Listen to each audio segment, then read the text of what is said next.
شہلا نے قدم آگے بڑھانا چاہے مگر اچانک کسی انجانی قوت نے اس کے قدم روک لیے۔ اچانک شہلا کو آئینے میں سے آواز آئی، ایک عجیب آواز جسے سن کے شہلا کا دماغ معاف ہو گیا۔ آواز ڈراؤنی، بھاری اور غضبناک تھی۔ ایسے محسوس ہو رہا تھا کہ جیسے بادل گرج رہے ہوں۔ اس بھیانک آواز نے شہلا کو مخاطب کیا، شہلا تم میری غلام ہو، میں تمہارا آقا ہوں، جو حکم دوں گا تمہیں تعمیل کرنی ہوگی، بدلے میں تم جو چاہے حاصل کر سکو گی۔ شہلا نے اپنا سر اسبات میں ہلایا، اس کے چہرے پہ منحوس پر اسرار مسکراہٹ رینگنے لگی۔ یہ ڈریسنگ ٹیبل مجھے پسند ہے۔ شہلا نے اسبات میں سر ہلایا، شاپ سے نکل کے باہر گاڑی میں جا بیٹھی۔ مسز افندی پہلے تو حیران ہوئی، اس کے بعد انہوں نے ڈریسنگ ٹیبل کی قیمت ادا کی اور کہا کہ یہ ڈریسنگ ٹیبل میرے گھر بھجوا دیں۔ وہ باہر آ کے گاڑی میں شہلا کے پاس بیٹھ گئی، ڈرائیور کو گھر چلنے کے لیے کہا۔ مسز افندی کو پہلی بار شہلا کے ساتھ بیٹھنے سے اجنبیت کا احساس ہو رہا تھا۔ انہوں نے حیرانگی سے شہلا کی طرف دیکھا تو شہلا کے منہ پہ پر اسرار مسکراہٹ رینگ رہی تھی، اس کی آنکھوں میں بے پناہ چمک تھی۔ کالج میں ثنا اور ارم نے شہلا سے اس کے استہا اچانک چلے جانے کی وجہ پوچھی تو شہلا نے سر درد کا بہانہ بنا کے انہیں مطمئن کر دیا۔ ایک شام شہلا نہا کے باتھ روم سے باہر نکلی، اس نے اپنے بالوں میں برش کرنے کے لیے برش اٹھایا اور آئینے کے سامنے آ کھڑی ہوئی۔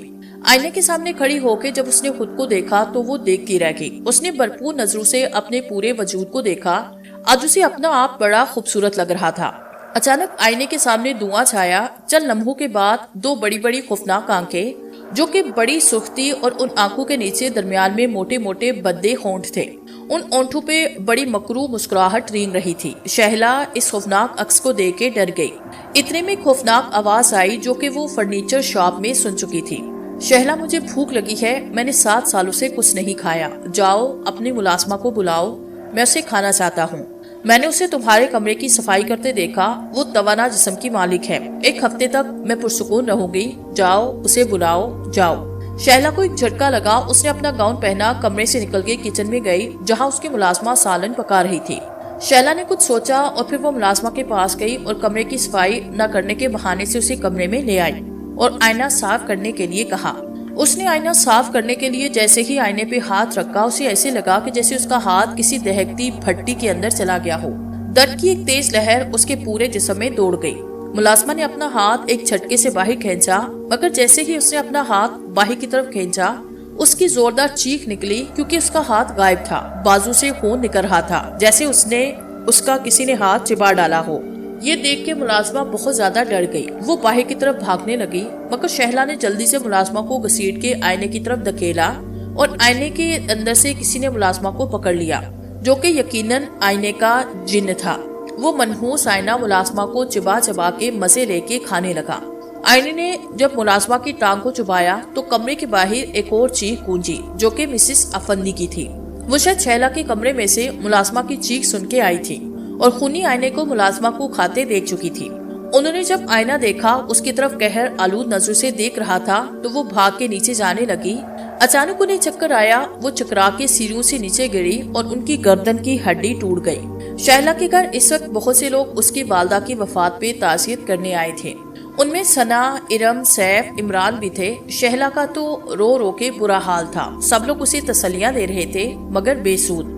رات کو جب سب چلے گئے، ارم عمران نے فیصلہ کیا کہ وہ شہلا کے گھر رہیں گے کیونکہ ابھی شہلا کا غم تازہ تھا، شہلا کو اکیلا چھوڑنا ٹھیک نہ تھا۔ جبکہ ثنا اور سیف اپنے اپنے گھر چلے گئے۔ رات کو ارم کو پیاس لگی، اس نے جگ کی طرف دیکھا جو کہ خالی تھا، چنانچہ ارم نے جگ اٹھایا۔ وہ کچن سے پانی لینے کے لیے کمرے سے باہر آئی۔ کچن کی طرف جاتے ہوئے ارم شہلا کے کمرے کے سامنے سے گزری تو وہ ٹھٹک کے رک گئی کیونکہ شہلا کے کمرے سے باتیں کرنے کی آوازیں آ رہی تھی۔ ارم بڑی حیران ہوئی کیونکہ عمران تو نیچے والے کمرے میں سو رہا تھا، چوکیدار گیٹ پہ تھا، ملازمہ کافی دنوں سے لاپتہ تھی، پھر شہلا کس سے باتیں کر رہی ہے۔ ارم کافی دیر ٹھہری رہی، پھر وہ شہلا کے کمرے کے قریب گئی، دیوار کے ساتھ کان لگائے تو وہ حیران رہ گئی۔ اندر سے شہلا کے رونے کی آواز آ رہی تھی اور ایک مردانہ بھاری آواز جو کہ شہلا سے کہہ رہی تھی کہ تمہاری مما کو ختم کرنا ضروری تھا کیونکہ وہ میری اصلیت جان چکی تھی، اگر میں اسے پر وقت ختم نہ کرتا تو وہ ہمارے لیے خطرہ بن جاتی۔ ارم کے ذہن میں آندیاں چلنے لگی، اس کا مطلب ہے کہ آنٹی کو قتل کیا گیا ہے، مگر کیوں؟ ارم بڑبڑائی۔ اس نے تجسس کے مارے کمرے کے دروازے کی چابی کے سوراخ سے اندر جھانکا تو اس کے منہ سے چیخ نکلتے نکلتے رہ گئی۔ اس نے دیکھا کہ شہلا اپنے ڈریسنگ ٹیبل کے سامنے بیٹھی رو رہی ہے اور ڈریسنگ ٹیبل کے آئینے میں انتہائی خوفناک شکل کا عکس دکھائی دے رہا تھا جس کی صرف ڈراؤنی آنکھیں اور بھدے ہونٹ تھے۔ یہ خوفناک منظر دیکھ کے ارم کا دل بری طرح سے دھڑکنے لگا۔ وہ فوراً اٹھی اور آرام سے سیڑھیاں اترتی ہوئی عمران کے کمرے میں آئی۔ اس نے عمران کو ساری بات بتائی۔ پہلے تو عمران کو یقین نہ آیا، مگر جب ارم نے اسے بتایا کہ اس نے آئینے کے اندر خوفناک عکس خود اپنی آنکھوں سے دیکھا تو عمران سوچنے پہ مجبور ہوا، کیونکہ مسز افندی کی گردن صرف 7 سیڑھیوں سے گر کے ٹوٹی تھی، جو کہ بظاہر ناممکن سی بات تھی۔ عمران کچھ سے سوچتا رہا اب وہ کیا کرے۔ پھر اچانک اس نے ٹیلی فون اٹھایا، سیف کے گھر فون کیا۔ کافی دیر تک بیل جاتی رہی مگر کسی نے بھی فون نہ اٹھایا۔ عمران نے فون بند کیا، پھر ثنا کے گھر فون کیا۔ تھوڑی دیر کے بعد ثنا نے فون اٹھایا۔ اس کی نیند میں ڈوبی ہوئی آواز سنائی دی۔ عمران نے جلدی سے اسے ساری بات بتائی۔ پہلے تو ثنا کو یقین نہ آیا، پھر اسے یقین کرنا پڑا۔ عمران نے کہا اب بتاؤ ہمیں کیا کرنا چاہیے؟ ثنا نے کہا تم شہلا کو بلاؤ، اس سے بات کرو کہ وہ آئینے کا خاتمہ کر دے، ورنہ انجام بہت برا ہوگا۔ میں ابھی نہیں آ سکتی، میری ممی کے سر میں بہت درد ہے۔ صبح کو میں اور سیفی آئیں گے اور آئینے کا خاتمہ کریں گے۔ تم جلدی سے شہلا کے پاس جاؤ، ایسا نہ ہو کہ وہ خونی آئینہ شہلا کو کوئی نقصان پہنچا دے۔ عمران نے اوکے کہا اور فون رکھ دیا۔ شہلا، عمران اور ارم نیچے ڈرائنگ روم میں بیٹھے تھے۔ شہلا سر جھکائے بیٹھی تھی۔ ارم اٹھ کے شہلا کے پاس گئی اور نرمی سے اس کے کندھے پہ ہاتھ رکھا اور کہا شہلا بتاؤ تمہارا کیا خیال ہے؟ اگر وہ آئینہ تمہاری مما کا خون کر سکتا ہے تو وہ کبھی نہ کبھی تمہیں بھی نقصان پہنچا سکتا ہے۔ شہلا نے سر اٹھایا، باری باری ارم اور پھر عمران کو دیکھا اور پھر بولی ارم ہم آئینے کا رات کو کچھ بگاڑ نہیں سکتے، ہم صبح کو ہی اس کا خاتمہ کریں گے۔ شہلا کی بات سن کے دونوں نے سر ہلایا۔ شہلا سر جھکائے اپنے کمرے میں چلی گئی۔ اس نے کمرے میں جا کے کمرے کو لاک کیا، آئینے کے سامنے جا کے کھڑی ہوئی۔ اس کے چہرے پہ پر اسرار مسکراہٹ رنگ رہی تھی جو کہ انتہائی خوفناک تھی۔ عمران اپنے کمرے میں آیا، بستر پہ لیٹا، نیند اس کی آنکھوں سے کوسوں دور تھی۔ اسے خوشی تھی کہ شہلا خونی آئینے کی پوری طرح سے غلام نہ ہوئی تھی، ورنہ وہ کبھی بھی آئینے کے خاتمے کے لیے تیار نہ ہوتی۔ عمران یہ سب سوچ رہا تھا کہ اچانک اسے باتھ روم میں سے عجیب طرح کی آواز آئی، ایسی آوازیں کہ جیسے کوئی چیز ابھر رہی ہو۔ عمران بڑا حیران ہوا، وہ اٹھا، باتھ روم کے دروازے کے ساتھ جا کے کان لگائے تو ایسے لگا کہ کوئی چیز ابھر رہی ہے۔ اس نے باتھ روم کا دروازہ ایک جھٹکے سے کھولا، باتھ روم کے اندر سے بڑی گرمائش آ رہی تھی۔ وہ دھڑکتے دل کے ساتھ باتھ روم کے اندر آیا۔ اس کی نظر سامنے نہانے کے ٹب پہ پڑی تو وہ اچھل پڑا، کیونکہ ٹب میں پانی کھو رہا تھا جس سے دھواں نکل رہا تھا۔ عمران کچھ دیر تک دیکھتا رہا مگر اس کی کچھ سمجھ میں نہ آیا۔ عمران نے جیسے ہی ایک قدم آگے بڑھایا، اس کا پاؤں پھسلا اور وہ گرم پانی میں جا گرا اور پھر چیخنے چلانے لگا۔ شہلا کے جانے کے بعد ارم بھی اپنے کمرے میں آئی۔ وہ اپنے بیڈ پہ لیٹی خونی آئینے کے بارے میں سوچ رہی تھی۔ کافی دیر کے بعد اٹھی تاکہ لائٹ آف کرے، کیونکہ روشنی کی وجہ سے اسے نیند نہیں آ رہی تھی۔ اس نے 7 بڑے بیڈ لیمپ کے بلب کو آف کیا، اپنی آنکھیں بند کی۔ اچانک اسے ایسے لگا کہ بلب جل رہا ہو۔ اس نے اپنی آنکھیں کھولی اور دیکھا کہ واقعی لیمپ کا بلب جل رہا تھا۔ وہ حیران رہ گئی۔ اسے اچھے سے یاد تھا کہ اس نے ابھی بلب کو بند کیا تھا۔ ابھی وہ یہ سوچ رہی تھی کہ بلب خود بخود آف ہوا۔ وہ ڈر گئی۔ ایک دم سے بلب پھر آن ہوا اور کچھ دیر کے بعد خود آف ہوا۔ بلب کافی دیر تک آن آف ہوتا رہا۔ ارم نے سوچا کہ ضرور بلب میں خرابی ہے۔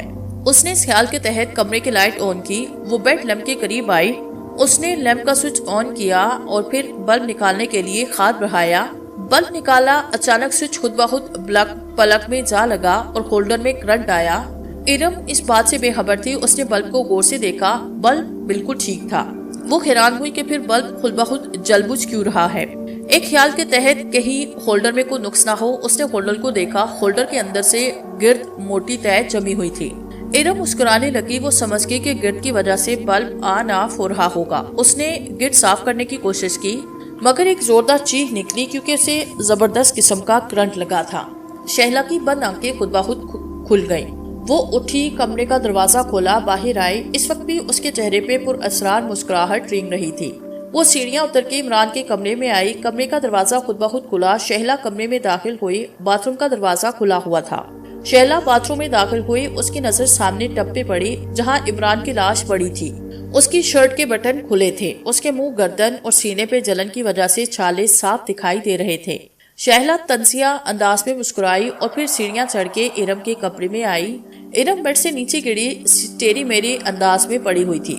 ارم کے چہرے پہ شدید کرب کے تاثرات تھے، اس کی آنکھیں کھلی ہوئی تھی۔ شہلا نے یہ سب دیکھ کے زوردار کہکھا لگایا اور بولی، میرا خاتمہ کرنا چاہتے تھے؟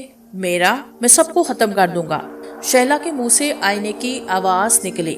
ثنا کے ذہن میں اس وقت آندیاں چل رہی تھی۔ اس نے صبح سیف کو فون کر کے گھر بلایا، رات کی ساری بات بتائی۔ اس کے بعد سیف اور ثنا شہلا کے گھر آئے۔ ارم عمران کے بارے میں پوچھا۔ شہلا نے جو بات بتائی وہ سن کے انہیں شدید حیرت کا جھٹکا لگا۔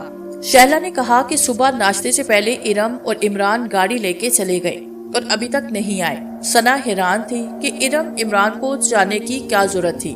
ثنا اور سیف نے اپنے اپنے گھر فون کر کے پوچھا، مگر وہاں سے یہی اطلاع ملی کہ نہ ارم اور نہ ہی عمران آیا ہے۔ ثنا نے کہا کہ وہ کہاں جا سکتے ہیں؟ انہوں نے خود کہا تھا کہ میں سیف کو لے کے شہلا کے گھر آ جاؤں۔ شہلا نے چونک کے ثنا سے پوچھا، کیوں؟ انہوں نے تمہیں کیوں بلایا؟ اس سے پہلے کہ ثنا کچھ کہتی سیف بول اٹھا، وہ کہہ رہے تھے کہ ان لوگوں کو کوئی ضروری بات کرنی تھی، یہ نہیں بتایا کہ کیا ضروری بات کرنی تھی۔ خیر، جب وہ لوگ آئے تو ہمیں اطلاع کرنا میرے موبائل پہ، میں اور ثنا جا کے پولیس میں خبر کرتے ہیں۔ یہ کہتے ہی اس نے ثنا کا ہاتھ پکڑا، اسے ساتھ لے کے باہر آیا۔ وہ گاڑی میں بیٹھے، سیف نے گاڑی چلائی۔ کافی دور جانے کے بعد سیف نے گاڑی ایک طرف کی اور ثنا سے کہنے لگا کہ ارم اور عمران کہیں نہیں گئے، بلکہ شہلا کے آئینے نے ان کا خاتمہ کیا۔ ثنا کو جھٹکا لگا۔ کیا؟ یہ کیا کہہ رہے ہو؟ یہ کیسے ہو سکتا ہے؟ یہ ہو چکا ہے، سیف نے کہا۔ اب ہمیں جلدی اس آئینے کا خاتمہ کرنا ہوگا۔ کیا تمہیں پتا ہے شہلا نے یہ آئینہ کہاں سے خریدا؟ سیف نے پوچھا۔ ہاں، ارم نے بتایا تھا شہلا نے یہ آئینہ طارق فرنیچر سے خریدا ہے، ثنا نے بتایا۔ سیف نے گاڑی چلائی اور وہ طارق فرنیچر شاپ کی طرف روانہ ہو گئے۔ شہلا کے گھر پولیس اسٹیشن سے فون آیا، اس کی گاڑی کا نمبر بتا کے پوچھا کہ کیا یہ آپ کی گاڑی ہے؟ شہلا کی اقرار کرنے پہ انہوں نے بتایا کہ آپ کی گاڑی کا ایکسیڈنٹ ہو گیا، جس کے اندر 2 افراد سوار تھے، ایک لڑکی اور ایک لڑکا، اور وہ دونوں ہلاک ہو گئے۔ دونوں کی لاشیں شناخت نہیں ہو رہی، اب آگے شناخت کریں۔ شہلا نے ریسیور رکھا، اس کے بعد اس نے سیف کے موبائل پہ کال کی کہ ارم اور عمران کا ایکسیڈنٹ ہو چکا ہے، میں پولیس اسٹیشن جا رہی ہوں۔ یہ کہہ کے فون بند کر کے وہ پولیس اسٹیشن جانے کے لیے اٹھ کھڑی ہوئی۔ اس رات شہلا کے آنے نے ان دونوں کو اپنی طاقت سے گاڑی میں سوار کیا اور دور کھائیوں والے علاقے کی طرف روانہ کر دیا۔ ثنا اور سیف مسز ڈی کو سلا کے ڈرائنگ روم میں بیٹھے تھے۔ فرنیچر شاپ والوں سے پتا لگا کہ آئینہ انہوں نے ایک Christian orator Mrs D Khosla سے خریدا تھا۔ چنانچہ وہ مسز ڈی کوسلا سے ملنے اس کے گھر گئے۔ تھوڑی دیر کے بعد مسز ڈی کوسلا تشریف لائی۔ سیفی نے پہلے ساری حقیقت بتائی۔ مسز ڈی کوسلا نے کہا، پہلے وہ واقعی خونی آئینہ ہے، اس نے بہت سے لوگوں کا خون کیا۔ میں چونکہ بوڑھی تھی اس لیے میں اس آئینے کا مقابلہ نہ کر سکی۔ بہت سے لوگوں نے آئینے کو ختم کرنے کی کوشش کی، مگر کوئی بھی اسے ختم نہ کر سکا۔ سیف نے پوچھا، مسز ڈی کوسلا، آپ کو یہ آئینہ کہاں سے ملا؟ مسز ڈی کوسلا نے کہا، یہ آئینہ میرے شوہر کے گھر میں موجود تھا۔ یہ آئینہ ہر ہفتے کے بعد ایک صحت مند انسانی جسم مانگتا تھا اور بدلے میں وہ ہر خواہش پوری کر دیتا تھا۔ دراصل اس خونی آئینے کا سیب ایک جیتا جاگتا انسان تھا۔ بچپن میں اس کے ماں باپ مر گئے، وہ کروڑوں کی جائیداد کا اکلوتا مالک تھا، کوئی اس کی اصلاح کرنے والا نہیں تھا۔ وہ برائی کی راہ پہ چل نکلا، دنیا کی ہر برائی اس کے اندر تھی، وہ شیطان کا چیلا تھا۔ اللہ نے اسے سزا دی، اس کی ساری جائیداد ساری دولت ختم ہو گئی، وہ کوڑی کوڑی کا محتاج ہوا، اس کے پاس کھانے کو کچھ نہ تھا، وہ در بدر کی ٹھوکریں کھانے لگا۔ ایک دن شدید بارش آئی، وہ ایک غار میں جا بیٹھا۔ اچانک اس کی نظر ایک چھپکلی پہ پڑی جو کہ بڑی موٹی تازی تھی۔ وہ چونکہ بھوکا تھا، اس نے چھپکلی کو پکڑا اور کھا گیا۔ بھوک میں اسے چھپکلی بڑی مزے کی لگی، اس نے وہاں پہ موجود 2-3 چھپکلیوں کو کھایا اور بھوک مٹائی اور وہیں سو گیا۔ دوسرے دن اسے کوئی چھپکلی نہ ملی، اس نے کتے کو پکڑا، کتے کے گوشت کو کھایا، اس کے خون سے پیاس بجھائی۔ وہ 1-2 ہفتوں تک اسی طرح کرتا رہا۔ ایک دفعہ ایک گیدڑ ریوڑ چرا رہا تھا، وہ اس کے ریوڑ کے قریب گیا، ایک بھیڑ کو دبوچا۔ وہ بھیڑ کو کھانے ہی لگا تھا کہ اتنے میں گیڑیے نے اسے زوردار دھکا دیا، بھیڑ اس کے پنجے سے نکل کے بھاگ گئی۔ اس شخص نے غصے میں آ کے گڈریے پہ دانت گاڑے، وہ کافی دیر تک اس کا خون پیتا رہا۔ جب پی چکا تو اس نے گڈریے کی لاش ادھیڑ دی، اس کے گوشت کو کھانے لگا۔ اسے پہلی بار زندگی کا مزہ آیا، اس نے خوب سیر ہو کے کھایا، پھر وہاں سے بھاگ گیا۔ 1 ہفتے تک اسے خوراک کی طلب نہ ہوئی، پھر 1 ہفتے کے بعد اس نے ایک عورت کو قتل کیا اور اپنی خوراک بنایا۔ ایسے وہ لوگوں کو مارتا رہا، پولیس چوکنے ہو گئی کیونکہ آئے دن لوگوں کی ادھری ہوئی لاشیں ملنے لگی، لوگ گھروں میں دب کے رہتے۔ ایک دفعہ ایک 10 سالہ معصوم لڑکی کا گوشت کھا رہا تھا،